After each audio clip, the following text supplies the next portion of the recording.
नमस्कार and welcome you to world affairs. मैं हूं प्रशांत धवन। नाउ रिसेंटली ये न्यूज़ पब्लिश हुई है। यहाँ पे आप देख पाएंगे कि उत्तर प्रदेश अब भारत की सेकंड लार्जेस्ट इकोनॉमी वाली स्टेट बन चुका है। यहाँ पर आप देख पाएंगे with 9.2% share in India GDP, Uttar Pradesh is India's second largest economy. हम नॉमिनल जीडीपी की बात कर रहे हैं। ऑब्वियसली इससे रिलेटेड बहुत सारे आर्टिकल्स पब्लिश हुए हैं और मेन जो सोर्स है ना इन आर्टिकल्स का, ये एक्चुअली एक फाइनेंशियल ब्लॉगिंग वेबसाइट है जिसका नाम है SOIC फाइनेंस। और इन लोगों ने रिसेंटली ये मैप तैयार किया, इंडिया की जो स्टेट जीडीपी है उसके हिसाब से मैप बनाया। और यहाँ पे आप देख पाएंगे उत्तर प्रदेश को ये कह रहे हैं कि भारत की जो टोटल जीडीपी है, जो आज के समय एज ऑफ नाउ हम मान के चल रहे हैं 3.7 ट्रिलियन डॉलर से ऊपर है। कितना ऊपर है एग्जैक्टली अभी पता नहीं है हमको, बट ये तो तय है कि 4 ट्रिलियन के पार अभी हम गए नहीं हैं।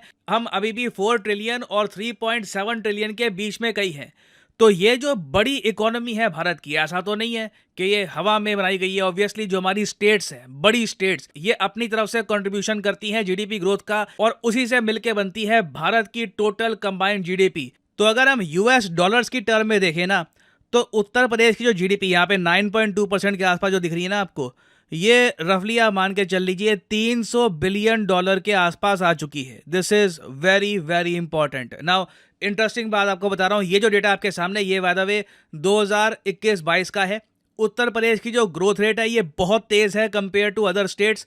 तो पिछले कई सालों से ना एक कंपटीशन चल रहा था कि महाराष्ट्र, जो विदाउट एनी डाउट नंबर 1 पे है, महाराष्ट्र के आसपास कोई भी स्टेट नहीं आती in terms of state GDP. At least अभी के लिए तो लग नहीं रहा। हाँ, 2027 में ये बदल सकता है, अभी आऊंगा 2027 में क्या हो सकता है, बट अभी के लिए आप अगर देखें तो इंडिया की जो टोटल जीडीपी है उसमें से 15% तो कंट्रीब्यूट करता है सिर्फ महाराष्ट्र। तो महाराष्ट्र की जो जीडीपी है ये बहुत ज़्यादा बड़ी है, 400 बिलियन डॉलर से ऊपर आपको मिल जाएगा इसका कंट्रीब्यूशन। मगर सेकंड स्पॉट के लिए ना एक रेस चल रही थी कि तमिलनाडु, उत्तर प्रदेश या फिर गुजरात, कौन स्टेट आगे आएगी। कर्नाटका का भी लोग कह रहे थे कि कर्नाटका भी काफ़ी ग्रो कर रहा है। बट जो एस्टिमेट सामने आ रहे हैं वो देखकर इस रिपोर्ट में क्लेम किया गया है कि यूपी का सेकंड स्पॉट पक्का है अभी के लिए। 2027 के लिए तो इस लिस्ट में उत्तर प्रदेश आपको सेकंड स्पॉट पे मिलेगा। बट यहां पर मैं ये कहूंगा कि आबादी ना महाराष्ट्र और उत्तर प्रदेश की इतनी डिफरेंट है। आप अगर आबादी देखो महाराष्ट्र की तो लगभग आपको 11-12 करोड़ के आसपास मिलेगी, वेरास उत्तर प्रदेश की जो आबादी है ये 20 करोड़ के आसपास है।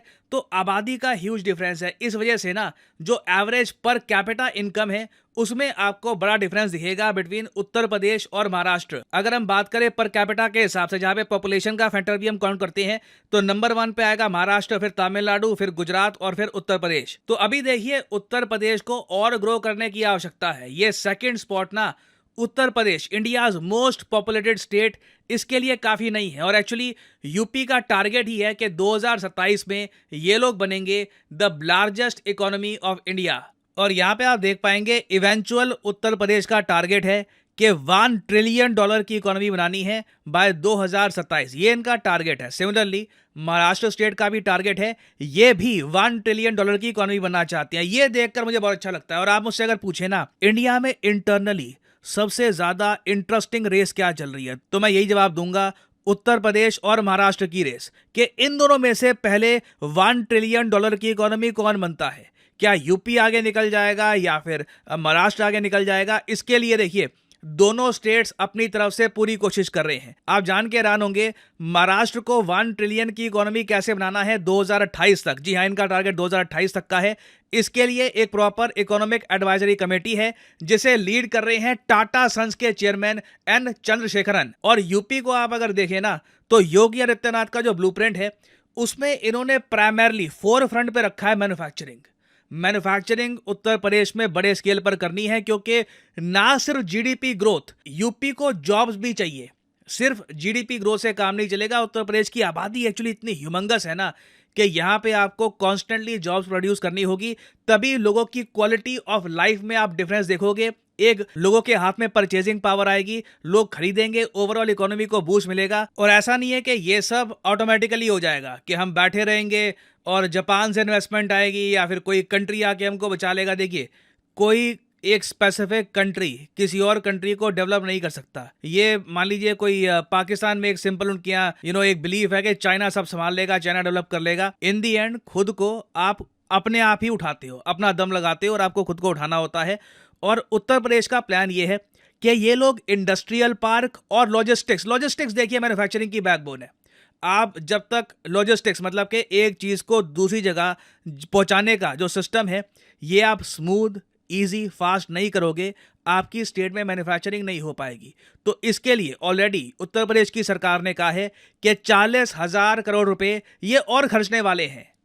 उसके अलावा आप अगर देखें तो उत्तर प्रदेश में ना रिकॉर्ड तोड़ स्पीड से जो एक्सप्रेसवे बनाए गए हैं, इनके इर्द गिर्द 32 इंडस्ट्रियल सिटीज बनाने का प्लान है। ये जो इंडस्ट्रियल सिटीज हैं, अगेन मैं ये कहूंगा, ये कोई आम शहर नहीं होंगे। इंडस्ट्रियल सिटी प्राइमरली मैन्युफैक्चरिंग को सपोर्ट करने के लिए बनाई जाती है। यहाँ पे आप कह लीजिए बड़े स्केल पर वर्कर्स, इंडस्ट्री से रिलेटेड जो लोग हैं वो रह सकते हैं। तो 32 इंडस्ट्रियल सिटीज बनाई जाएंगी। ओवरऑल मैं कहूंगा आने वाले 5 साल ना उत्तर प्रदेश के लिए मेक और ब्रेक ईयर है, क्योंकि जितना पैसा गवर्नमेंट बहा रही है इंफ्रास्ट्रक्चर खड़ा करने में, या तो इस पैसे को देखकर बहुत सारी इंटरनेशनल कंपनीज या फिर इवन इंडियन कंपनीज भी उत्तर प्रदेश में मैन्युफैक्चरिंग स्टार्ट करेंगी, या फिर अगर अनफॉर्चुनेटली ये उस लेवल पर नहीं हो पाया जितनी हमारी उम्मीद है तो दिक्कत भी आ सकती है, क्योंकि सरकार ने अपनी तरफ से काफ़ी पैसा खर्च दिया बट रिजल्ट देखने को नहीं मिला। तो मेरी पर्सनली उम्मीद यही है कि उत्तर प्रदेश प्रोग्रेस करे और इनका जो ये प्लान है सफल हो जाए